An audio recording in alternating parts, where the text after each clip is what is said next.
قالوا انہوں نے کہا قوم والوں نے انما بلا شبہ انت من المسحرین، تم ایسے آدمی ہو شعیب کہ کسی نے تم پر جادو کر دیا. کوئی آدمی ہوش و حواس سے ایسی باتیں نہیں کرتا. سارے معاشرے میں کم ماپ تول کا رجحان ہے، کوئی آدمی پورا نہیں ناپتا، پورا نہیں تولتا، اور تم ہمیں اس بات کی تلقین کر دے ہو تو پھر جادو ہو گیا، کوئی ایسی چیز ہو گئی ہے. وما انت الا بشر مثلنا، اور تم کچھ نہیں ہو مگر ہم جیسے ہی ایک بشر ہو. ہم میں اور تم میں فرق کیا ہے؟ ویسے ہی کھانا پینا، ویسے ہی اٹھنا بیٹھنا، ہم اور تم فرق کیا نکلا؟ یہ ہے وہ قوم اندھی جو انسانوں کو گنتے تھے، تولتے نہیں تھے کہ آدمی کن کوالٹیز کی بنیاد پر اپنے برابر کے لوگوں سے بڑھ جاتا ہے، کن چیزوں کی بنیاد پر اس میں وزن پیدا ہو جاتا ہے. انہیں یہ نظر آ گیا کہ شعیب علیہ السلام کھاتے پیتے رہتے سہتے ہماری طرح ہیں. یہ خیال نہیں ہوا کہ اس آدمی کے ساتھ تو پورا نبوت کا نظام ہے، وہی ہے اس کی بیک پہ، اللہ کی طرف سے فرشتے اس پہ نازل ہوتے ہیں، خدا نے اسے چنا ہوا ہے. وَإِنَّ ظُنُّكَ، اور ہم سمجھتے ہیں یقیناً لَمِنَ الْكَاذِبِينَ، کہ تو جھوٹا آدمی. لِعَذْ بِاللَّہ، تو جو کہتا ہے کہ خدا ایک ہے، اس کی طرف کی دعوت دیتا ہے، یہ سب کی سب چیزیں جھوٹ پر مبنی ہیں. یہاں پر سے شعیب علیہ السلام کے بھی سارے تذکرے میں خدا کی توحید کا ذکر نہیں آیا، پیچھے بھی نہیں آیا، لیکن یہ چیزیں چونکہ سورہ ہود میں آ چکی تھیں اس لیے اللہ تعالی نے یہاں پر ذکر نہیں کی. وہ بھی سورت مکی ہے، یہ بھی سورت مکی ہے، اور یہاں پر ان کی قوموں کے کبائر کو گنوایا ہے کہ ان قوموں میں کیا بڑے بڑے گناہ تھے جو انہیں لے ڈوبے. اسی وجہ سے شاہ ولی اللہ رحمۃ اللہ علیہ اس نتیجے تک پہنچے ہیں کہ وہ کہتے ہیں صرف شرک اور کفر ہی ایسی چیز نہیں ہے جو قوموں کو برباد کرے، بلکہ اس کے ساتھ ساتھ کوئی نہ کوئی چیز ایسی لگی ہوئی ہوتی ہے جو انسانوں کو تباہ کرتی ہے، اور اللہ تعالیٰ کو اس پہ غصہ آتا ہے، اور پھر اللہ تعالیٰ اس شرک کے ختم کرنے کے لیے بھی کسی کو بھیجتے ہیں اور اس ظلم کے ختم کرنے کے لیے بھی کسی کو بھیجتے ہیں. جو ظلم اس وقت قوم میں عام ہو گیا تھا، یہاں یہ ظلم عام ہو گیا تھا کہ لوگوں کے پیسے مال وصول کر رہے ہیں اور چیزیں کم دے رہے ہیں. تو انہوں نے کہا یہ تو جھوٹی باتیں ہیں ساری. فاسقط علینا، ہم پر گرا دے، کسفم من السماء، آسمان سے کوئی صاف ٹکڑا، پٹرا، ایسا صاف جیسے پتھر ہوتا ہے، کسفن جیسے پوری ایک چٹان ہوتی ہے اس میں اونچ نیچ نہیں ہوتی، ایسا کوئی ٹکڑا آ کر گرے اور ہم سب اس میں دھنس کے مر جائیں. ایسا ٹکڑا آ کر گرے سب اس کے نیچے دفن ہو جائیں. کسفم من السماء، ایسا ٹکڑا اوپر سے آ جائے. ان کنت من الصادقین، اگر تم اپنے دعوے میں سچے ہو، اگر خدا کی ناراضگی ہے اور یہ چیزیں ہونی ہیں تم ایسے کرو. قال ربی عالم، انہوں نے فرمایا میرا پروردگار خوب جانتا ہے بما تعملون، جو عمل تم کرتے ہو. میرے قبضے میں تو عذاب ہے نہیں، اور اللہ کو یہ بھی پتا ہے کہ تم مجھے جھٹلا رہے ہو، اور اللہ کے علم میں یہ بھی ہے کہ تم نے ماپ تول کا نظام خراب کر رکھا ہے، اور اللہ کے علم میں یہ بھی ہے کہ تم زمین پہ فساد پھیلا رہے ہو. تمہارے ان سارے کرتوتوں کا مجموعہ اس حد تک پہنچ جائے گا جب خدا کا عذاب آنا ہے تو آ جائے گا. اور ہوتا یہی ہے کہ اللہ تعالی مجرموں کو ڈھیل دیتا رہتا ہے.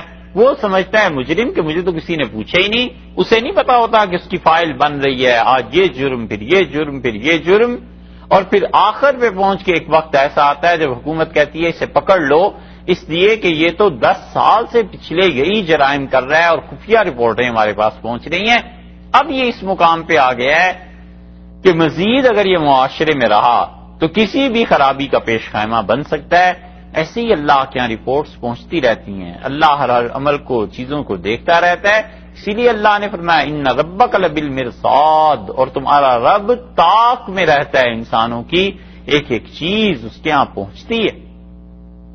اسی لیے اچھے انسان، ان کے اعمال پہنچتے ہیں اللہ کے ہاں، اور اچھائی ہوتے ہوتے ایک دن ایسا آتا ہے جس دن اللہ تعالیٰ جبریل امین کو بلا کر کہتے ہیں کہ میں اپنے اس بندے سے بڑی محبت رکھتا ہوں اور تم اس سے محبت کرو. اور جبریل امین کا یہ اعلان پھر ملائے اعلیٰ میں ہوتا ہے، وہ جو فرشتوں کی بڑی معزز جماعت، پھر وہ فرشتے سنتے ہیں جنہوں نے اللہ کے عرش کو تھام رکھا ہے، اور اس کا عکس زمین پر پڑتا ہے، اور زمین میں اچھے لوگوں کو اس سے محبت ہو جاتی ہے، اور جو برے خراب لوگ ہوتے ہیں ان کو اتنا ہی اس پہ غصہ آنا شروع ہو جاتا ہے، اتنی شدید نفرت اس آدمی کے لیے پیدا ہو جاتی۔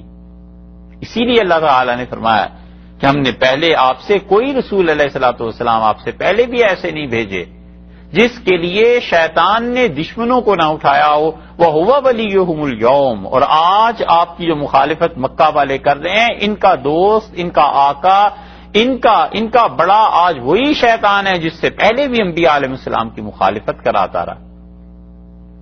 بارش جب ہوا کرتی ہے تو یہ کوئی قانون نہیں ہے کہ اس سے پھول ہی فائدہ اٹھایا کریں، کانٹے بھی نکھر جاتے ہیں، یہ چیزیں ہوتی۔ اس لیے انہوں نے کہا میرے رب کو خوب علم ہے، جو عمل تم کر رہے ہو ایک درجے تک پہنچیں گے عذاب پھر آ جائے گا۔ فَكَذَّبُوهُ، انہوں نے اسے جھٹلایا، فَأَخَذَهُمْ عَذَابُ يَوْمِ الظُّلَّةِ، اور ان کو پکڑ لیا اللہ کے اس عذاب نے جو ذلہ سائے کا عذاب تھا۔ ذلہ، ذل کہتے ہیں سائے کو، تو پچھلے زمانوں میں کہتے تھے نا بادشاہوں کو ذل الہی، اللہ تعالی کا سایہ، ظلال بادل، کیونکہ ان سے بھی سایہ بنتا ہے۔ تو یوم ذلہ کا عذاب جو تھا اس کی کچھ تشریح تو سورہ ہود میں گزر گئے۔ خلاصہ اس ساری گفتگو کا یہ ہے کہ وہ عذاب ایسا آیا کہ ان کے یہاں گرمی بہت شدید ہو گئی، اور کئی دن تک شدید دھوپ چمکی، اور بارش کا کوئی تصور نہیں تھا۔ 26ویں پارے میں بھی آیا ہے سورہ احقاف میں، اور پھر اچانک بادل آنا شروع ہوئے، اور ان کا ھذا عارض ممطرنا، یہ بادل ہیں جن سے جو برسیں گے اور سردی ہو جائے گی، گرمی کم ہو جائے گی۔ اللہ تعالیٰ نے فرمایا بل لما یذوق العذاب، ہم نے کہا تم جنہیں بادل سمجھ رہے ہو نا، یہ وہ عذاب ہے جس کے لیے تم جلدی مچا رہے تھے، اور قوم کا ایک ایک آدمی، مرد عورت گھروں سے نکل کے ہر جگہ سے اس کے نیچے پہنچے، اور بادل کے نیچے جب سب چلے گئے تو بادل سے آگ برسنے لگی اور سب جل کے ہلاک ہو گئے۔ اللہ نے فرمایا عذاب یوم الذلہ، اس دن کا عذاب اللہ نے انہیں دیا جو سائبان والا دن تھا، یعنی سائبان کے نیچے آئے تھے تاکہ انہیں آرام اور سکون ملے، اور اس میں سے اللہ کا عذاب آ گیا۔ اسی لیے حدیث میں آیا، رسول اللہ صلی اللہ علیہ وسلم نے فرمایا تمہیں کسی کا پتہ چل جائے کہ اس نے کوئی گناہ کیا ہے تو آپ نے فرمایا اس کے گناہ پہ پردہ ڈالنا اور اس کی تشہیر نہ کرنا۔ بہت سے گناہ جو پبلک لائف سے تعلق نہیں رکھتے، ایک تو گناہ ہے کسی کا قتل کر دیا، کسی کو مار دیا، کسی کے پیسے چرا لیے، وہ تو آدمی کسی کو کہتا ہے کہ بھئی یہ ظلم اس نے کیا ہے، شہادت۔ ایک لوگوں کے ذات کے اندر کچھ گناہ ہوتے ہیں، فرمایا تمہیں کسی کے گناہ کا پتہ چل جائے کبھی لوگوں کے میں اس کی تشہیر نہ کرو، اور جو کسی کے گناہ کو شہرت دیتا ہے پھر اللہ اس سے ناراض ہو کے یہ فیصلہ کر دیتا ہے کہ ہم اس آدمی کو ذلیل کریں گے اگرچہ یہ 7 پکے گھروں کے اندر ایک کمرہ بنائے اور اس میں چھپ کے بیٹھ جائے، ذلت سے پہنچ کے رہتی۔ تو جو چیزیں اپنے طور پہ وہ 7 کمرے بنا لے کہ مجھے کوئی دیکھے گا نہیں، اللہ تعالیٰ اس کے لیے بھی تباہی کا فیصلہ کر دیتے ہیں۔ ایسے ہی جیسے یہ تو سمجھ رہے تھے کہ بڑا ہم نے اپنی طرف سے بندوبست کر لیا، اب تو بارش آ رہی ہے، اور بادل کے نیچے جمع ہو گئے، اور اللہ نے ان کے لیے ہلاکت کا فیصلہ فرما دیا تھا۔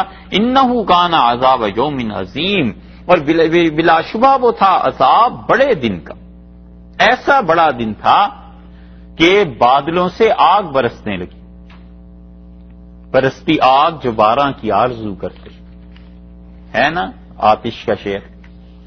ایسے ہی ہوتا ہے جب انبیاء علیہ السلام کی تکذیب ہو اور نبوت کی قدر نہ ہو، اور آدمی یہ سمجھے کہ میری عقل سارے مسائل کو حل کر لے گی۔ آدمی کی عقل کوئی مسئلے حل نہیں کر سکتی، بہت محدود ہے، چھوٹے پیمانے پہ کر سکتی ہے۔ اللہ کی الہیات کے مسئلے، توحید، جنت، جہنم، اللہ کی تقدیر، اس کی صفات، یہ سب چیزیں یہ عقل کے بس کی تھوڑی ہیں۔ ان فی ذلک لآیہ، اور بلا شک و شبہ اس میں لوگوں بہت بڑی نشانی ہے سمجھنے کے لیے تمہارے وما کان اکثرهم مومنین، اور اکثر لوگ ایمان نہیں لائے۔ سمجھنے کی نشانی ہے، اگر تم سمجھتے تو یہ اتنی بڑی چیز تھی کہ جو لوگ اپنی طرف سے نبوت کی مخالفت کر کے امن اطمینان ڈھونڈنے نکلے تھے، خدا نے اسی امن اطمینان کو ان کے لیے آگ بنا دیا۔ یہ بہت بڑی چیز، اس میں بڑی نشانی ہے ان لوگوں کے لیے جن کی نظر اللہ کی بے نیازی پر نہیں جاتی۔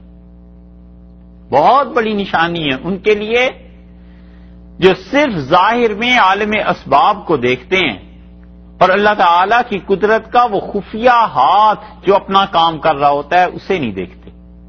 ایک آدمی دوسرے کو تنگ کرتا ہے، ستاتا ہے، اس کی توہین کرتا ہے، اب بظاہر یہ غالب ہے، کہتا ہے میرے پاس تانے دار ہوں، حاکم ہوں، اسے نہیں پتا کہ اس کو تنگ کرنے میں جو تم کام کر رہے ہو نا، ایک ہاتھ اللہ کا بھی کام کر رہا ہے، اور وہ تمہیں ایسا دبوچ لے گا کسی دن کہ ساری چیزیں پوری ہو جائیں گی۔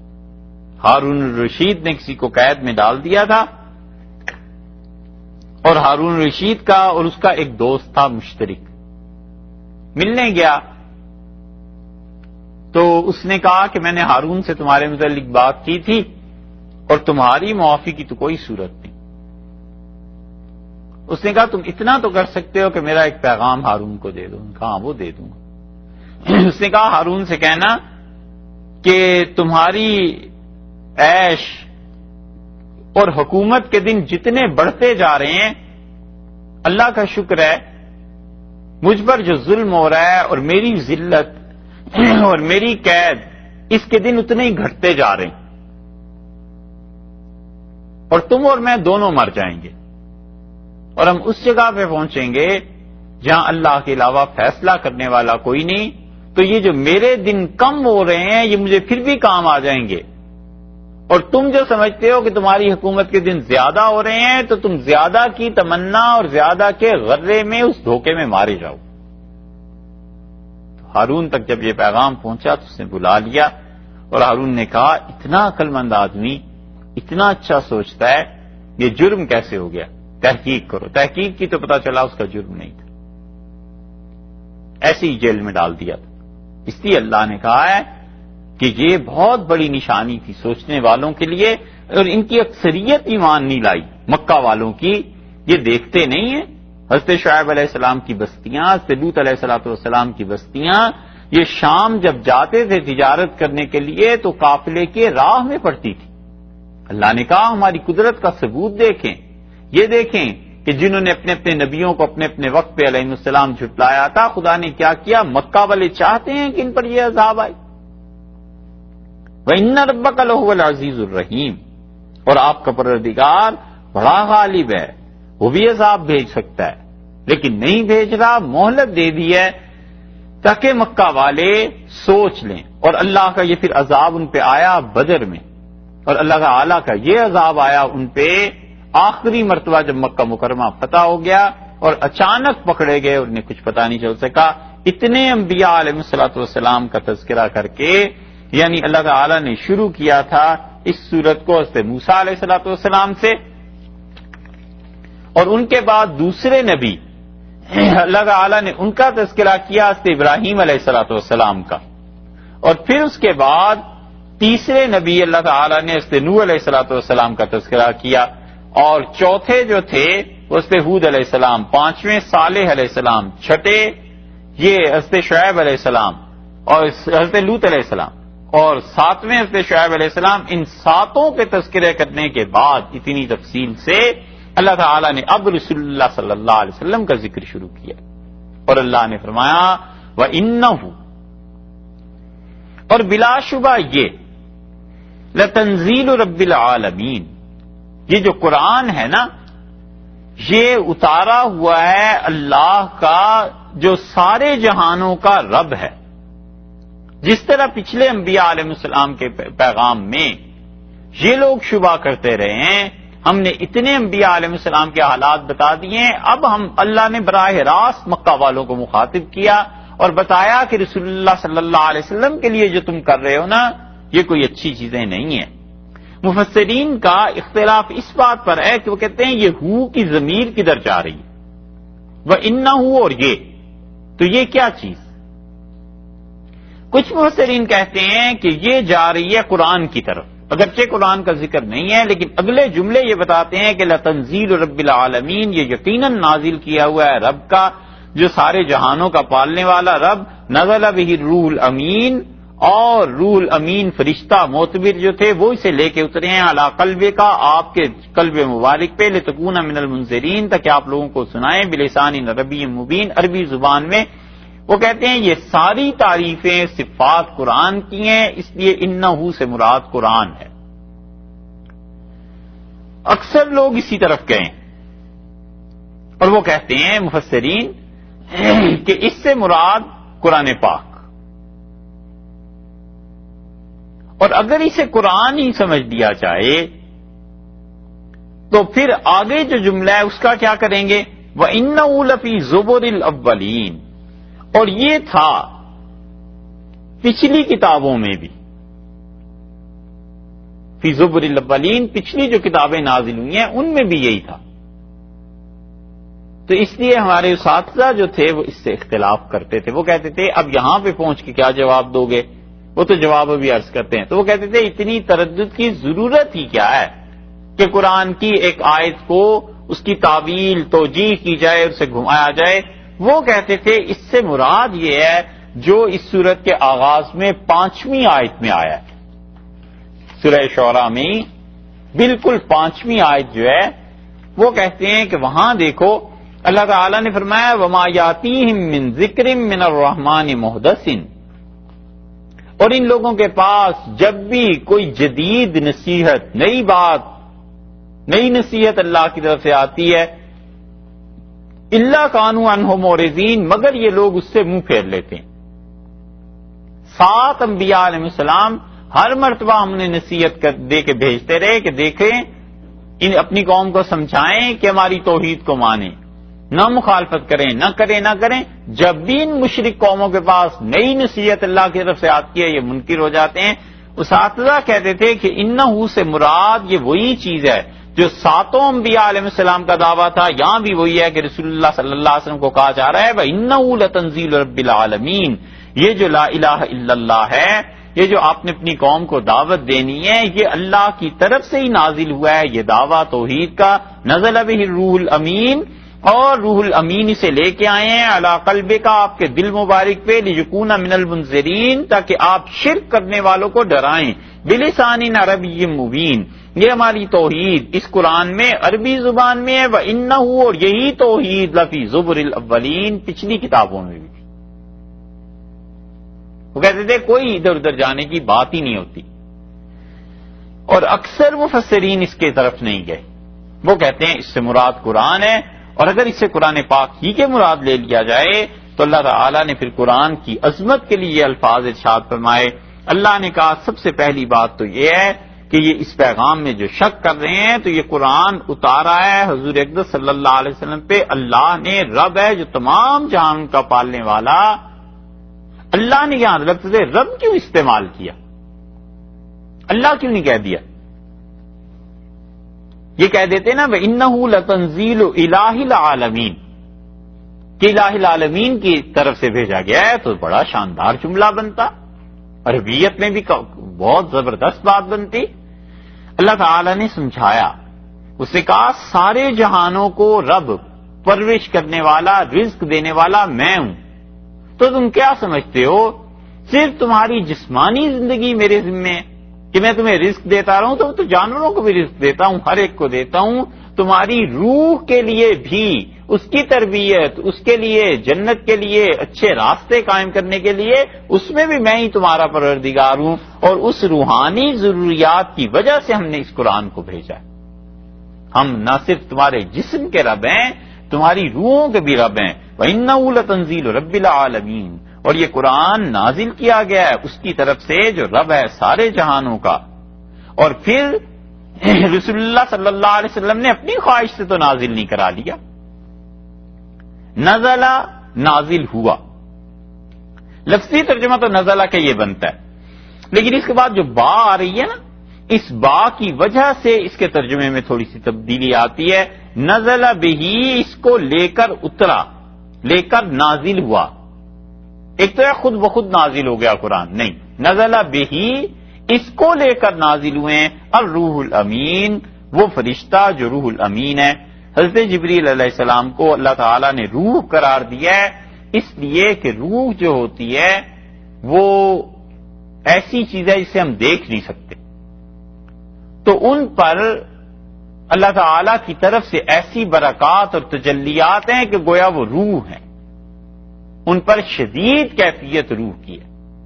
اس لیے فرمایا روح، اور روح بھی ایسی الامین جو بڑا ہی امانت دار ہے، وہاں سے جو چیز لے کے چلتا ہے ٹھیک اسی طرح رسول اللہ صلی اللہ علیہ وسلم تک پہنچا دیتے ہیں. اس لیے جبریل امین کو اللہ نے روح الامین کا، آپ دیکھیں نا ہر نبی علیہ الصلوۃ والسلام کا تذکرہ آتا ہے تو وہ کہتے ہیں کہ میں امین ہوں، رسول امین، امانت دار ہوں. اللہ نے فرمایا ہمارا یہ فرشتہ بھی بڑا امانت دار ہے. پچھلے انبیاء علیہ الصلوۃ والسلام ان کے پاس جو وحی آتی تھی وہ بھی اس نے امانت کے ساتھ پہنچائی. آپ کے پاس بھی جو وحی آ رہی ہے یہ روح الامین ہے. رسول اللہ صلی اللہ علیہ وسلم نے صحیح حدیث میں آیا ہے بخاری میں، ایک دن جبریل امین سے کہا کہ جتنا تم آتے ہو نا میرا جی چاہتا ہے اس سے زیادہ مجھ سے ملا کرو. تو انہوں نے کہا اللہ کے رسول ما نتنزل الا بامر ربک، ہم بس اسی وقت آ سکتے ہیں جب آپ کے رب کا حکم ہو، اللہ کی طرف سے ہو، وگرنہ ہم آ نہیں سکتے. اور اللہ نے اسی کو وحی بنا کر بھیجا ہے، اسی جملے کو. اور اللہ تعالیٰ نے فرمایا کہ جاؤ اور یہ وحی لے کے کہ وما نتنزل الا بامر ربک، جب تک کہ آپ کے پروردگار کا حکم نہ ہو جائے ہم آسمان سے نہیں نازل ہو سکتے. ایسا فرشتہ ہے. اس پر اعتراض کیا نا یہودیوں نے، اور انہوں نے کہا کہ اچھا آپ پہ وحی کون لاتا ہے؟ جبریل. انہوں نے کہا یہ تو ہمارا ازلی دشمن ہے، کیونکہ ان کی ٹکر رہی عیسائیوں سے، یہودیوں کی. وہ عیسیٰ علیہ الصلوۃ والسلام کو صحیح ماننے کے لیے تیار نہیں تھے، اور حضرت مریم ان سے یہی کہتی تھی کہ ایسے اللہ کا فرشتہ آیا تھا اور اس وجہ سے یہ سب کچھ ہوا ہے. تو وہ سمجھتے تھے جبریل امین کو، تو وہ کہتے تھے جس بچے کو ہم یہ سمجھتے تھے وہ جائز نہیں ہے، اس کی زبان سے بول پڑا ایک فرشتہ، یہ بھی جبریل تھا. اور اس بچے کو جب سولی پہ چڑھایا گیا تو آخری وقت میں ایک کبوتر کی شکل میں آیا تھا اس کے کان میں کچھ کہنے کے لیے. یہ عیسائی بھی مانتے ہیں سارے. اور وہ جو تھے وہ جبریل امین تھے، روح القدس، ہولی اسپرٹ، وہ تھے. رسول اللہ صلی اللہ علیہ وسلم سے سنا جب جبریل امین کا، انہوں نے کہا اگر میکائیل وحی لے کے آتا تو ہم مانتے، جبریل کو ہم نہیں مانتے. اللہ تعالیٰ نے فرمایا قل من کان عدو لجبریل، ان سے پوچھ کون ہے جو جبریل کا دشمن بنتا ہے؟ کون یہ کہتا ہے کہ میں جبریل کا دشمن ہوں؟ فَإِنَّهُ نَزَّلَهُ عَلَىٰ قَلْبِكَ، وہ تو قرآن لے کے آپ کے قلب مبارک پہ، دل پہ نازل ہوتا ہے.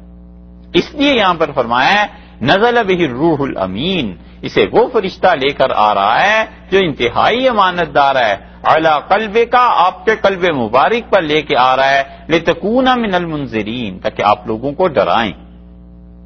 عَلَىٰ قَلْبِكَ، رسول اللہ صلی اللہ علیہ وسلم کے قلب مبارک کا کھا، اور نبی کریم صلی اللہ علیہ وسلم کا دل، اس کی وسعت، اس کے تحمل کے کیا کہیں.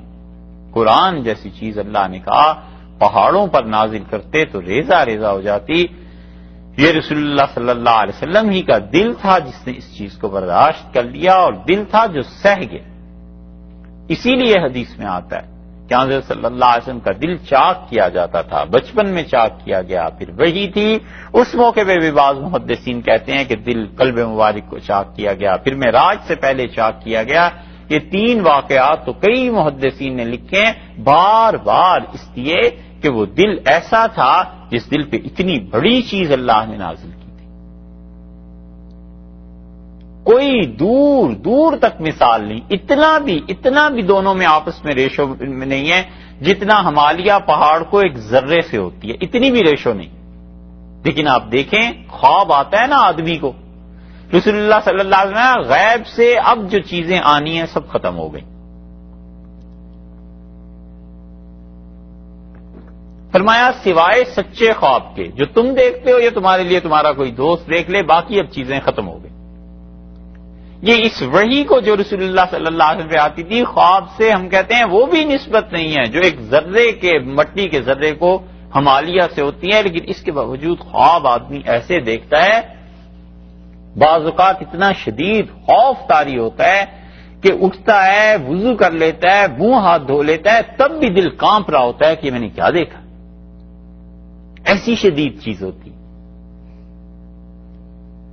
ایسے واقعات دیکھتا ہے کہ خواب میں دیکھا یہ چیز تو اٹھ کے اور چہرہ دھو کے بھی گھر میں ڈھونڈتا پھرتا ہے کہ وہ چیز کہاں گئی، وہ میں نے ایسے دیکھا تھا، تو کوئی بتاتا ہے کہ ارے خواب میں دیکھا تھا، کیا کہتے ہو؟ یہ وہ چیز ہے جو انسان پر اب بھی آتی ہے اور آدمی کے ہوش و حواس کہاں پہنچ جاتے ہیں۔ وہی اتنی بڑی چیز تھی رسول اللہ صلی اللہ علیہ وسلم کے قلب مبارک پر نازل کی گئی، وہ دل اس میں اتنی وسعت تھی، اتنی برداشت اور حوصلہ تھا، تو اس دل میں اسی لیے حدیث میں آتا ہے طبقہ، بخاری میں آتا ہے رسول اللہ صلی اللہ علیہ وسلم میرا دل جب انہوں نے چیرا تو آسمان سے وہ لے کے آئے جنت سے ایک تخت، ایک تھال، اور اس میں انہوں نے ایمان کو رکھا اور حکمت کو رکھا، اور انہوں نے میرا دل چیرا، اور اس کے بعد انہوں نے زمزم سے اسے دھویا، اور آپ نے فرمایا طبقہ، ایمان کو حکمت کو انہوں نے اچھی طرح تہ بتہ جما دیا میرے دل میں، اور آپ نے فرمایا میں دیکھ رہا تھا اس چیز کو۔ محدثین کہتے ہیں جنت سے اتنی چیزیں لے آئے، پانی بھی لے آتے، زمزم کو کیوں استعمال کیا؟ تو پھر وہ کہتے ہیں اس کا مطلب یہ ہے کہ زمزم اتنا پاک ہے، اتنا اچھا پانی ہے کہ اس جیسا پانی آخرت میں بھی نہیں، کیونکہ رسول اللہ صلی اللہ علیہ وسلم کا دل دھونے کے لیے اسی پانی کو استعمال کیا گیا۔ اس لیے اس دل کے متعلق اللہ نے فرمایا ہم نے قرآن نازل کیا اس پہ۔ اور کینیڈا میں ایک صاحب نے فون پہ تفسیر سنوائی، کہنے لگے صرف اس ایک چیز کے متعلق پوچھنا ہے، کہنے لگے یہ 5 منٹ اس کو سن لو، سن لی۔ انہوں نے بیان کیا رسول اللہ صلی اللہ علیہ وسلم قلب مبارک کے متعلق، الیاذ باللہ ہے بے ادبی کی بات، لیکن اس لیے عرض کرتے ہیں کہ آپ کو بھی ذہن میں رہے کہ ایسے بھی لوگ ہوتے ہیں۔ انہوں نے کہا رسول اللہ صلی اللہ علیہ وسلم کے دل کو دھویا گیا زمزم سے، ساری چیز حدیث یہی انہوں نے بتائی۔ انہوں نے کہا یہ دل کو کیوں دھویا گیا؟ اور پھر انہوں نے کہا اس وجہ سے کہ معراج سے پہلے اس وجہ سے یہ واقعہ ہوا کہ اللہ تعالیٰ کو پتا تھا کہ رسول اللہ صلی اللہ علیہ وسلم جب ذرا سا اوپر جائیں گے تو وہاں آکسیجن ختم ہو جائے گی، اور سلنڈرز جبریل امین ساتھ لے کے چل نہیں سکتے تھے، تو آکسیجن کے ختم ہونے کے ڈر سے اللہ تعالیٰ نے پہلے ہی دل میں آکسیجن اور یہ ساری چیزیں بھر دی تھیں تاکہ خون کا دورانے کا نظام قائم رہے اور یہ ساری چیزیں صحیح ہوں۔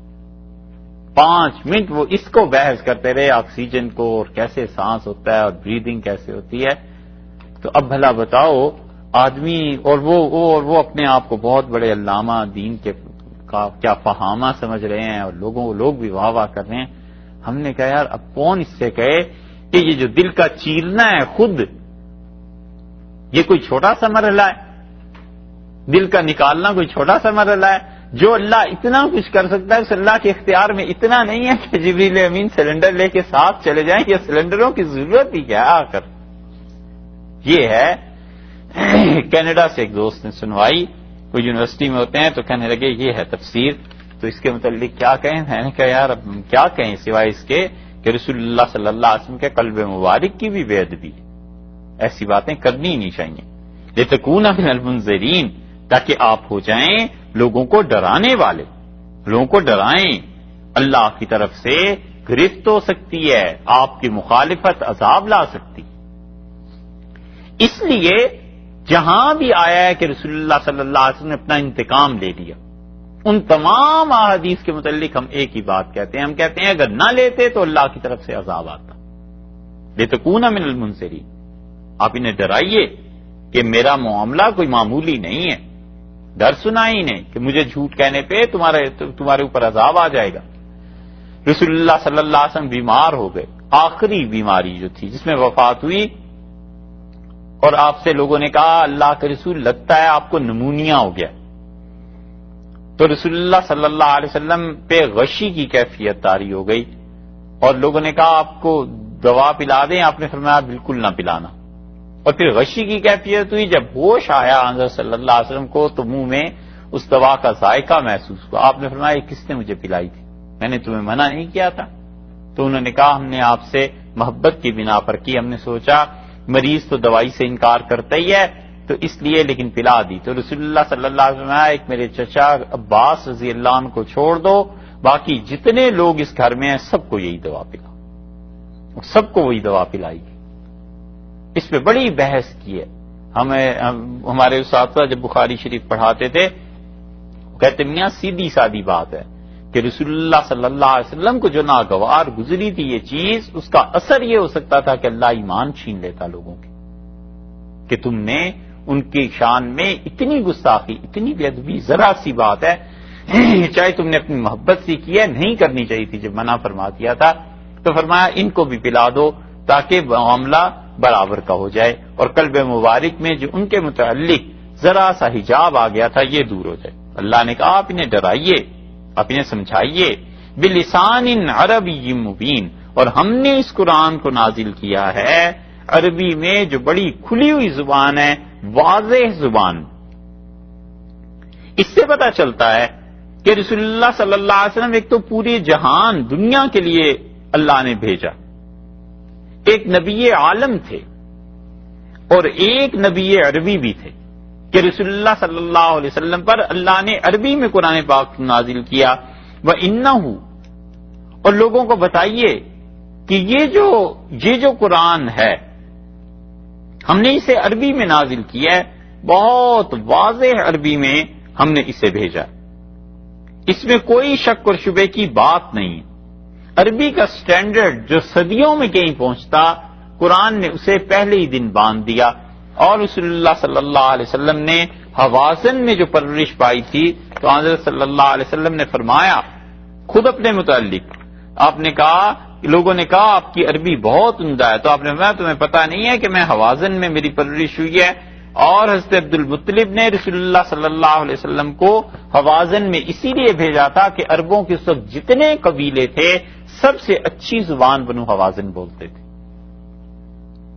اللہ تعالیٰ فرماتے ہیں وَإِنَّهُ، اور یہ قرآن لفی زبر الاولین، پچھلی جو کتابیں تھیں اس میں بھی تھا۔ اس پہ آ کے مفسرین اٹکیں۔ اب جو تو اساتذہ ہمارے کہتے تھے وہ تو کہتے تھے جی یہی ہے کہ اللہ تعالیٰ نے اس توحید کو نازل کیا تھا، اسی توحید کی آیات آپ کے قلب مبارک پہ بھی نازل کی ہیں، عربی میں بھی آئی ہیں، اور یہی توحید کا مسئلہ دعویٰ پیچھے 7 انبیاء علیہ السلام کا ذکر ہے، ان کے زمانے میں بھی تھا، آپ کے زمانے میں بھی ہے۔ اور جنہوں نے کہا ہر جگہ قرآن ہے وہ کہتے ہیں اس کا کیا مطلب ہوا؟ وَإِنَّهُ لَفِي زُبُرِ الْأَوَّلِينَ، اس کے عام طور پر 2 جواب دیے گئے ہیں۔ ایک جواب تو یہ دیا گیا ہے کہ اس قرآن کا تذکرہ پچھلی کتابوں میں بھی تھا کہ ہم اس طرح اپنا کلام نازل کریں گے۔ اولم یکن لہم، کیا ان کے لیے اتنی کافی نہیں ہے بات؟ آیتن، یہ نشانی، کہ یعلمہ، کہ اس قرآن کو جانتے ہیں علماء بنی اسرائیل، بنی اسرائیل کے علماء اس قرآن کو جانتے ہیں، کیا یہ کافی نہیں ہے؟ بنی اسرائیل کے جو پہلے علماء ہیں ان سب کو پتا تھا کہ اس قرآن کا تذکرہ تھا پچھلی کتابوں میں، ایک بات۔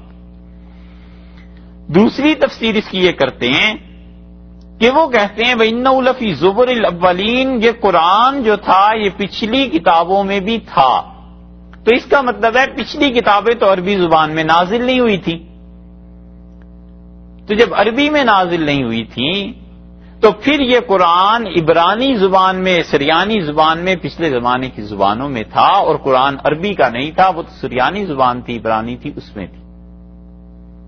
اور امام ابو حنیفہ رحمۃ اللہ علیہ نے فرمایا کہ جب قرآن عربی زبان میں نہیں تھا اور کسی اور زبان میں تھا تو اس کا مطلب یہ ہے کہ جمعے کا خطبہ اور یہ قرآن پاک اگر کوئی آدمی فارسی میں، ترکی زبان میں، کسی اور زبان میں پڑھے تو یہ اس کے لیے جائز ہے، نماز کی زبان تبدیل کرنا بھی جائز ہے، خطبے کی زبان تبدیل کرنا بھی جائز ہے۔ یہ امام صاحب رحمۃ اللہ علیہ نے اس آیت سے دلیل لی تھی کہ قرآن کے متعلق اللہ نے کہا کہ پچھلی کتابوں میں بھی تھا، تو وہ کہتے ہیں پچھلی کتابوں میں کوئی عربی میں تھوڑا ہی تھا. اور اگر یہ مان لی جاتی بات امام صاحب رحمۃ اللہ علیہ کی، تو اس کا مطلب یہ ہوا کہ آج کے زمانے میں اگر کوئی انگلش میں نماز پڑھتا وہ بھی جائز ہوتی، اردو میں پڑھتا وہ بھی جائز ہوتی. لیکن امام صاحب رحمۃ اللہ علیہ اس فتوے سے رجوع کرنا پڑا، اور امام ابو یوسف اور امام محمد رحمہ اللہ نے کہا حضرت قرآن جو ہے وہ الفاظ اور معانی دونوں کا جب نام ہے تو ہم یہ کیسے کہہ سکتے ہیں کہ پچھلی کتابوں میں قرآن اسی صورت میں تھا.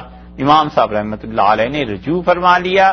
اسی لیے حنفی محققین نے فقہا نے فتویٰ دیا اور انہوں نے کہا کہ قرآن پاک چونکہ عربی زبان میں ہے، اس لیے عربی جہاں جہاں پر پابندی ہے واجب اور فرض کی، وہ فرائض وہ واجبات عربی کے علاوہ نہیں ادا ہو سکتے. مثلا آذان ہے، نماز ہے، خود قرآن کریم کی تلاوت ہے. اور اسی وجہ سے پھر انہوں نے اس سے مسئلہ یہ بھی ثابت کیا کہ انہوں نے کہا کسی بھی اور زبان، فارسی، ترکی، اب انگلش، اردو، صرف اس کی ٹرانسلیشن ہو جائے قرآن کی تو ہم اسے قرآن نہیں کہیں گے. قرآن نام ہے عربی، اور اس کے ساتھ ساتھ یہ جو نازل ہوا ہے اس کو، اور اب تو ہم کہتے ہیں کہ قرآن اس رسم الخط میں ہی لکھا گیا ہے جو حضرت عثمان رضی اللہ عنہ سے بھی پہلے حضرت بکر رضی اللہ عنہ کے دور میں، اور پھر حضرت عثمان رضی اللہ عنہ کی کاپیز کروا کے بھجوائی تھی. قرآن ان چیزوں کا نام ہے. اس لیے اس مقام پہ اگر آپ کبھی تفسیر پڑھیں تو امام صاحب رحمۃ اللہ علیہ کے فتوے کے متعلق خیال رہے کہ انہوں نے اس سے رجوع کر لیا تھا، اور اس سے اب جو گمراہ ہیں نا وہ یہی ثابت کرتے ہیں. لاہور میں ایک عرصے تک 30-40 برس تک ایک کوٹھی ایسی تھی جس میں آذان پنجابی میں ہوا کرتی تھی. 15-20 آدمی جمع ہو جاتے تھے اور وہ اس آیت سے بھی دلیل لیتے تھے. وہ کہتے تھے امام صاحب رحمۃ اللہ نے کہا کہ قرآن پہلے جو آیا تھا وہ مختلف زبانوں میں تھا، تو اب ہمارے زمانے میں پنجابی ہے تو پنجابی میں آذان دینی چاہیے، پنجابی میں ہی نماز پڑھتے تھے. پھر مرکب گئے تھے. اب جب سے ہماری اب موجودہ حکومت آئی ہے اب انہوں نے ایک اور مرکز اپنا بنا لیا ہے، اور اب ترقی ہو گئی ہے اس لیے وہ اردو میں کہتے ہیں نماز پڑھا کرو، پنجابی ذرا سی کم درجے کی زبان. یہ کھیل تماشے. اور دوسری بات اللہ تعالیٰ نے فرمایا وَإِنَّهُ لَفِي زُبُرِ الْأَوَّلِينَ، اور قرآن پچھلے زمانوں میں بھی تھا. تو وہ صحیح تفسیر اس کی کہ وہ کہتے ہیں قرآن پچھلے زمانے میں ہونے کا مطلب یہ کہ ان کتابوں میں اس کا تذکرہ تھا.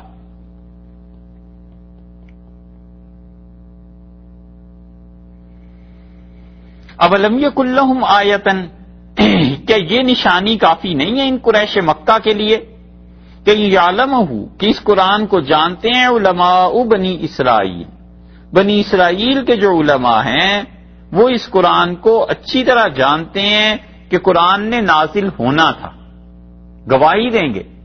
اسی لیے عبداللہ ابن سلام رضی اللہ عنہ نے گواہی دی.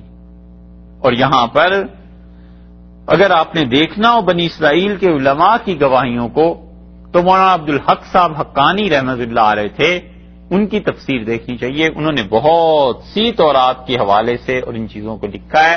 مولانا عبدالحق حقانی جو ہیں انہوں نے تفسیر لکھی ہے 4 جلدوں میں، لیکن ساری تفسیر میں شاید ہی کوئی آپ کو صفحے 2-4 ہر دوسرے تیسرے صفحے پہ شاید ہی کوئی جگہ ایسی ہو جہاں انہوں نے سر سید کو نہ پکڑا ہو. سر سید کے پیچھے تو وہ ایسے ہاتھ دھو کر پڑے ہیں اپنی تفسیر میں، لگتا ہے سارا قرآن ہی اس کی رد میں بیچارے کے نازل ہو گیا تھا. اتنے سخت ہیں اس کے خلاف کہ کیا کیا جملے لکھتے ہیں، اللہ بچائے، اللہ معاف کرے. تھے نا ایک دوسرے کے ہم اثر اس لیے، اور تھے بڑے سمجھدار اتنے تھے کہ انگریزوں نے جب نوٹ جاری کیا نا تو علماء میں بڑی بحث ہوئی، اور علماء بڑے شدید مخالف تھے کہ یہ نوٹ کہاں سے شروع ہو گیا. انہوں نے کہا سونا چاندی پچھلے زمانے میں سکے ہوتے تھے، اس کے مطابق زکوٰۃ، عشر اور فطرہ اور یہ سب چیزیں ادا ہوتی تھی، یہ نوٹ کہاں سے آ گئے. دلی میں اجلاس ہوا، ہندوستان کے بڑے بڑے علماء آئے، مولانا کی صدارت تھی، فجر کے بعد بیٹھ کے بحث شروع ہوئی. انگریزوں پہ سب چڑھ دوڑے، لتاڑا خوب. انہوں نے کہا حضرت یہ ہوگا کیا؟ تو وہ چپ بیٹھے، 11 دن کے بچ گئے، وہ سنتے رہے. پھر کسی کو بلایا اور کہا مولوی صاحب کھانے کا بھی کچھ کیا ہے؟ اس کا حضرت کھانا تیار ہو رہا ہے. تو ان کا اچھا. کسی نے سن لیا، ان مولوی صاحب کو بڑا غصہ ہے. ان کا حضرت عجیب بات کرتے ہیں، ہم اتنے بڑے مسئلے کے لیے بیٹھے ہوئے ہیں اور آپ کہتے ہیں کھانے کا. ان کا اچھا بھائی اور بحث کرو. کچھ دیر اور چل گئی، پھر انہیں بلایا، کہنے کے کھانے کا کیا ہوا؟ اس نے کہا کھانا تیار ہے. اب دو چار اور کھڑے ہو گئے. انہوں نے کہا آپ کھانا کھانا کہہ رہے ہیں اور آپ مسئلہ نہیں حل کرتے کہ نوٹ پہ زکات کا کیا ہوگا، یہ تو کاغذ ہے. اور سونا اور چاندی جو ہمارے آبا و اجداد میں رہا اس کا کیا ہوگا؟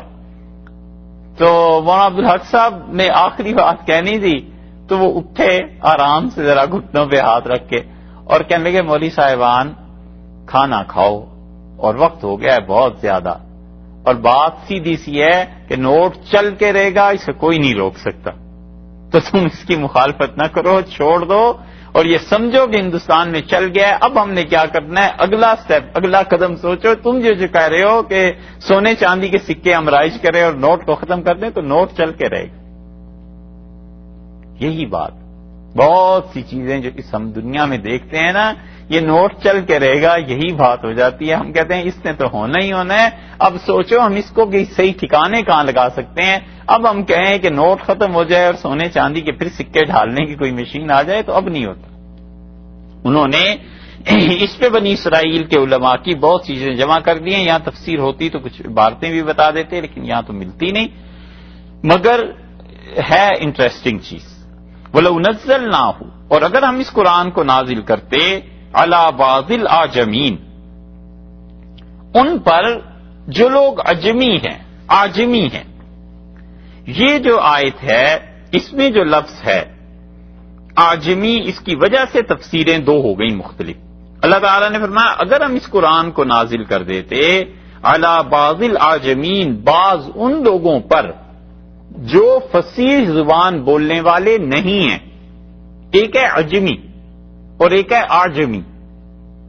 عجمی سے پہلے الف اور ایک الف کے بغیر آپ کہیے عجمی. تو آجمی جو ہے وہ آدمی جو زبان اچھی نہ بول سکے، خواہ وہ عربی کیوں نہ ہو. عربوں کی زبان کا ایک معیار تھا نا، سٹینڈرڈ تھا. تو آجمی کہتے ہیں اس کو جو عربی چاہے کیوں نہ ہو لیکن زبان اچھی نہ بول سکے. اور عجمی ہر غیر عرب، جو بھی عربوں میں سے نہیں ہے وہ سب عجمی ہے، وہ گونگا ہے. عرب جو تھے بس یہ اپنی زبان پہ فخر کرتے تھے کہ ہماری زبان فصیح بلیغ ہے، باقی سب عجمی ہیں، باقی سب گونگے.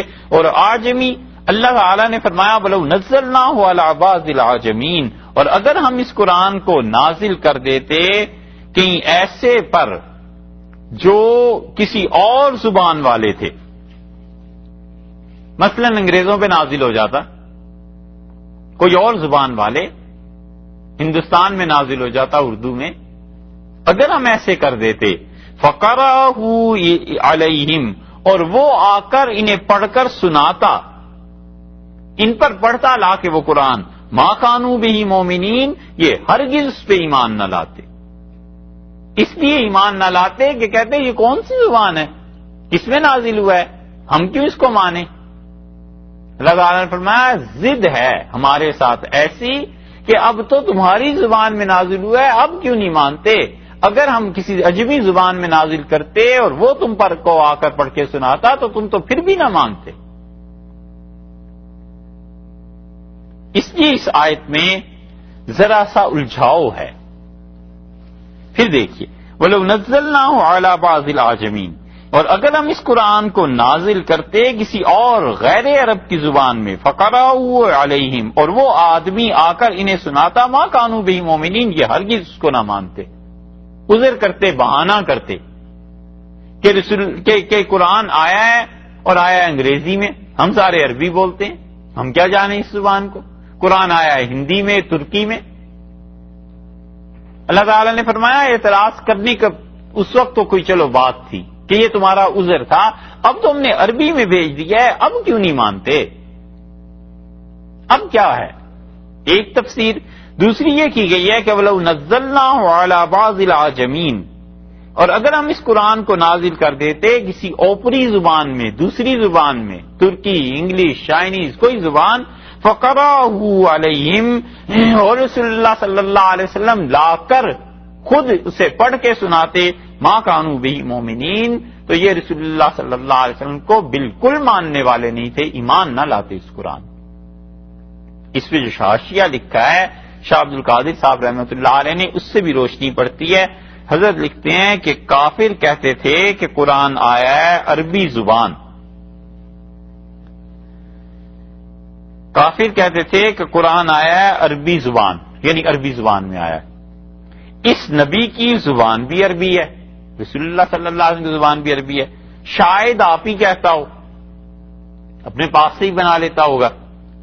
اگر غیر زبان والے پر عربی آتا تو یقین کرتے، اگر کوئی غیر ہوتا اس پہ عربی زبان میں آ جاتا تو یہ یقین کرتے کہ ہاں واقعی خدا نے کتاب بھیجی ہے۔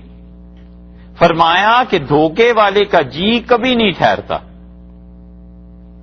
جس آدمی کی طبیعت میں دھوکہ آ جائے نا اور ہر چیز پہ شک کرنے لگے، اس کا جی کبھی نہیں ٹھہرتا، تب اور شبہ نکالتے کہ کوئی سکھا جاتا ہے، تو پھر یہ شبہ پیدا کرتے کہ محمد صلی اللہ علیہ وسلم کو وہاں سے عربی آ گئی، نہیں تو کوئی اور سکھا جاتا ہے، اور یہ شبہ پہلے گزر چکا کہ انہوں نے کہا یہ قرآن اسے کوئی سکھاتا ہے۔ اللہ نے فرمایا یہ بات نہیں ہے، کسی صورت آپ کو یہ ماننے کے لیے تیار نہیں تھے، کذالک سلکناہ، اور اسی طرح ہم نے اس کفر کو، انکار کو ڈال دیا ہے فی قلوب المجرمین، مجرموں کے دلوں میں ڈال دیا۔ جو مجرم ہے نا، گناہ گار، ان کے دلوں میں یہ بات ہم نے ڈال دی، اور یہ دلیل ہے اس کی کہ خیر اور شر، کفر اور ایمان دونوں کا خالق اللہ ہے، کاسب بندہ ہے۔ معتزلہ جو یہ کہتے ہیں کہ اللہ تعالیٰ خالق نہیں ہے کفر کا اور اللہ خالق نہیں ہے شر کا، تو وہ اہل سنت کی جو بحث ہے وہ یہی چیز ہے جس پہ پہلے کئی بار ذکر ہو چکا۔ ہم کہتے ہیں ہے سب کچھ خالق اللہ ہے اور کاسب بندہ ہے، بندہ اپنے اختیار سے جب کفر کرنا چاہتا ہے تو اللہ اس ارادے پر کفر کو پیدا فرما دیتے ہیں، یہ بندے نے اپنا ارادہ کیا ہے، اس مصمم ارادے پر یہ چیز پیدا ہوتی ہے۔ لا یؤمنون بہ، اسی طرح مجرموں کے، گناہ گاروں کے دل میں یہ کفر آتا ہے، ہرگز ایمان نہیں لائیں گے، حتیٰ یہاں تک کہ یروا العذاب العلیم، یہ دیکھ لیں اس دردناک عذاب کو جو پچھلی قومیں دیکھ چکی۔ یہ 7 قصے سنائے نا، کیسا کیسا عذاب آیا، حضرت نوح علیہ السلام کی قوم پہ، حضرت ہود اور صالح علیہ السلام کی قوم پہ، حضرت لوط اور شعیب علیہ السلام کی قوم پہ۔ یہ جو قومیں آئی ہیں، تباہ ہوئی ہیں، برباد ہوئی ہیں، انہوں نے بھی ایمان قبول نہیں کیا، اور یہ ان کا بھی یہی حال ہونا ہے کہ یہ ایمان قبول نہیں کریں گے، فیاتیہم، وہ آ جائے گا بغتتن، ایک دم سے، اچانک وہ خدا کی مار ان پر پڑے گی، ایک دم سے عذاب آئے گا، وہم لا یشعرون، اور انہیں شعور بھی نہیں ہوگا، سمجھ نہیں سکیں گے، خبر نہیں ہو سکے گی، پتہ نہیں چل سکے گا خدا کا عذاب ایسے آ جائے گا۔ فیقولوا، سو یہ کہتے ہیں اس وقت کہیں گے، فیقولوا اس وقت کہیں گے، یعنی جب اگر ہمارا عذاب آ جائے تو کہیں گے حل نحن منظرون، حل کیا، نحن کچھ بھی، ہم منظرون، مہلت دی جائے گی ہمیں، کیا تھوڑی اور مہلت مل سکتی ہے؟ عذاب جب آ جائے گا تو پھر مہلت کی فکر میں پڑ جائیں گے کہ کچھ مہلت ہمیں مل جائے، ذرا سی مہلت ہمیں دے دیں، آج یہ عذاب ٹل جائے، ہم ایمان لے آئیں گے۔ اللہ تعالیٰ نے فرمایا اچھا افبعذابنا، کیا ہماری مار یستعجلون، اس لیے جلدی مانگتے ہیں کہ مار کو دیکھ کے، عذاب کو دیکھ کے ایمان لانا ہے، کیا اس لیے جلدی ہے انہیں؟ لیکن خدا کا عذاب جب آئے گا تو ان پر ایسے آئے گا کہ انہیں پتہ بھی نہیں چلے گا، عذاب دیکھ کے ایمان لائیں گے تو قبول نہیں ہوگا۔ افرائیتا، کیا تم نے اس پہ غور کیا ہے، بھلا دیکھو تو، امتعناہم، ہم نے برتنے کو دیا ہے انہیں، سنین، کئی برس، کئی سال سے یہ کفر کی زندگی گزار رہے ہیں، کئی سال سے یہ یہاں پر پڑے ہوئے ہیں، کئی برس ہو گئے آپ کی مخالفت کرتے ہوئے، اور اس کے باوجود نہیں مانے۔ ثم جاءہم ما کانوا یوعدون، تو کیا جب وہ عذاب آ جائے جس کا ہم نے ان سے وعدہ کیا ہے تو کیا اس دن مان لیں گے؟ ہمارے عذاب کو دیکھ کے پھر ٹھیک ہوں گے؟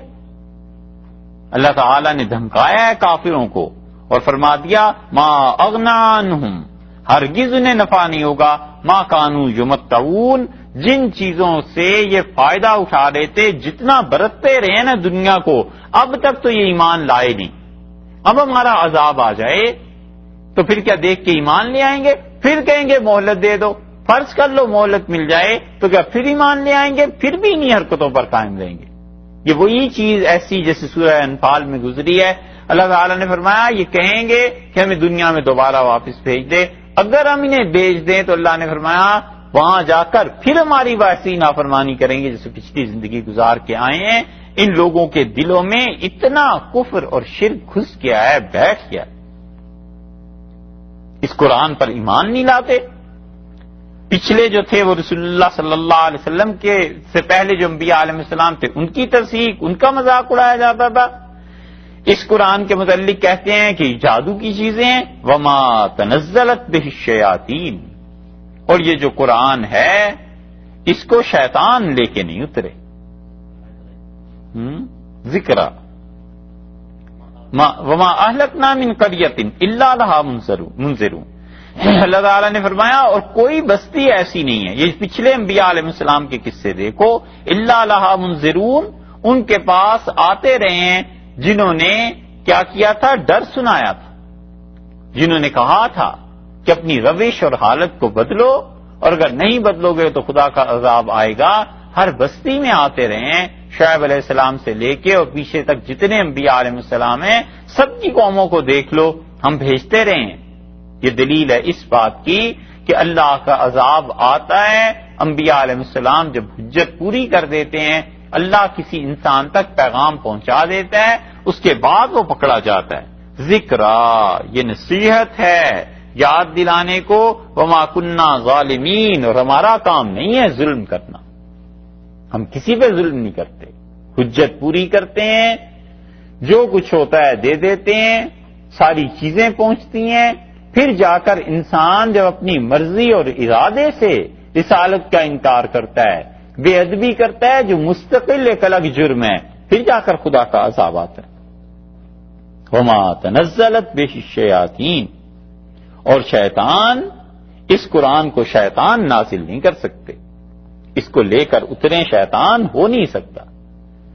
یہ عرب اس کو کہتے تھے، رسول اللہ صلی اللہ علیہ وسلم پر یہ بھی الزام لگاتے تھے کہ اس کو جن چمٹ گئے، اسی لیے انہوں نے 3 باتیں جو کی ہیں ابو طالب سے بڑے غور سے سوچ سمجھ کے کی، ایسے ہی نہیں کر دیں۔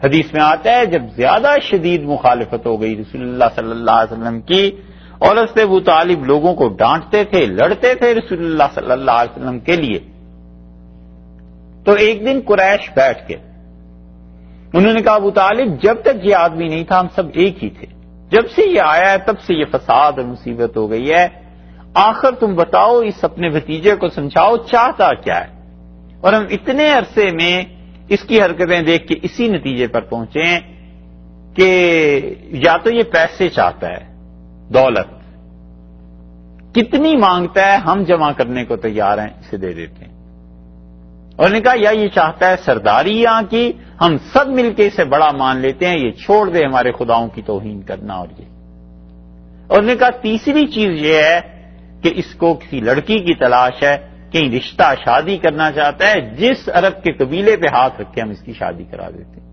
اور چوتھی بات انہوں نے کہا بس پھر یہی ہے کہ اسے جن چمٹ گئے ہیں اور بڑے بڑے اس وقت جنات کے ماہرین یہاں بیٹھے ہیں اور ہم علاج کے لیے خرچ اپنا دیں گے، علاج کرا دیں گے، اسے بلاؤ۔ اور رسول اللہ صلی اللہ علیہ وسلم کو بلایا گیا اور یہ ساری چیزیں ان کے سامنے رکھی گئیں، اور آپ نے کہا میرے چچا اگر آپ نے کہا میرے بھتیجے تم نے مجھ پہ ایسا بوجھ ڈال دیا ہے جسے اٹھانے کے لیے ابو طالب بوڑھا ہو گیا، بڑی عمر ہو گئی تھی ان کی، انہوں نے کہا یہ تیرے لیے وہ 4 باتیں تجویز کر کے گئے ہیں، تو رسول اللہ صلی اللہ علیہ وسلم کی آنکھوں میں آنسو آ گئے، انہوں نے کہا اللہ کی قسم یہ قریش میرے دائیں ہاتھ پہ سورج اور بائیں پہ چاند لا کے رکھ دیں تو بھی چچا میں اللہ کے دین کو پہنچانے سے باز نہیں آؤں گا، یہاں تک کہ یا میری زندگی ختم ہو جائے اور یا یہ کہ یہ اہل مکہ مغلوب ہو جائیں۔ تو انہوں نے جب روتے ہوئے دیکھا رسول اللہ صلی اللہ علیہ وسلم کو ابو طالب نے، اس نے کہا میرے بھتیجے کوئی پرواہ نہیں، تو اپنا کام کر، جب تک کہ میں ہوں تیری طرف کوئی آدمی نہیں آئے گا۔ ان ظالموں کا ایک یہ بھی تھا کہ جنات اسے آ کے سکھاتے ہیں، شیاطین اس قرآن کو آ کے پڑھاتے ہیں، علیہ باللہ۔ اللہ نے فرمایا وما تنزلت بہ الشیاطین، اور شیاطین اس قرآن کو لے کر نازل ہوں، اتریں، وما ینبغی لہم، ان کے لیے تو مناسب ہی نہیں ہے، ان کی اتنی حیثیت کہاں ہے، وما یستطیعون، وہ تو ایسا کر ہی نہیں سکتے، ما ینبغی لہم، ان کی تو حیثیت ہی ایسی نہیں۔ قرآن پاک اور شیاطین ناپاک، یہ اللہ کا کلام حکمت سے بھرا ہوا، اور شیاطین ان کا کلام لوگوں کو گمراہ کرنے کے لیے گندے کلام کے ذریعے، جادو کے ذریعے، ان چیزوں کے ذریعے تم کہتے ہو کہ شیاطین لے آئیں، انہم، وہ سب تو عن السمع لمعزولون، اللہ کے ہاں ہٹا دیے گئے ہیں، وہ کوئی چیز اس جہان کی نہیں سن سکتے، یعنی وہ سن کر خبریں لے کر آ جائیں، وہاں پر پتھر پڑتے ہیں، عن السمع لمعزولون، یعنی ان کو ہٹا دیا گیا، ان پر پابندی لگا دی گئی، جاتے ہیں اب بھی کچھ سنتے ہیں اور پھر واپس آتے ہیں، تو یہ ہو نہیں سکتا۔ فلا تدعوا مع اللہ، اللہ کے ساتھ کسی کو خدا کا شریک نہ ٹھہرانا، آخر کسی اور کو، فتکونا، تم ہو جاؤ گے من المعذبین، ان میں سے جنہیں عذاب دیا گیا، ایسے نہ کرنا۔ یہ کہا گیا ہے رسول اللہ صلی اللہ علیہ وسلم سے بظاہر، لیکن اصل میں اس سے مراد امت ہے، اصل میں مراد ہم لوگ ہیں کہ دیکھو خدا کے ساتھ شرک اگر کوئی کرے گا اللہ کی طرف سے عذاب پائے گا، اللہ کی طرف سے پکڑ آ جائے گی، گرفت ہو جائے گی، بالکل اس چیز کو نہ لانا، کیونکہ رسول اللہ صلی اللہ علیہ وسلم کسی صورت شرک کر ہی نہیں سکتے تھے، وہ تو معصومیت تھی، اس لیے حضرت صلی اللہ علیہ وسلم کو بظاہر کہہ کے امت کو مخاطب کیا گیا ہے کہ تم لوگ اپنا کام صحیح رکھنا، وانذر، اور آپ ڈرائیے، عشیرتک، اپنے کنبے کو، الاقربین، جو بھی آپ کے قریبی لوگ ہیں آپ انہیں ڈرائیے، واخفض جناحک، اور آپ اپنے بازو بچھا دیجئے، شفقت، نرمی، مہربانی سے پیش آئیے، لمن اتبعک، جو بھی آپ کے پیچھے چلے، من المومنین، ایمان والوں میں سے۔ کل اس کی تشریح کریں گے۔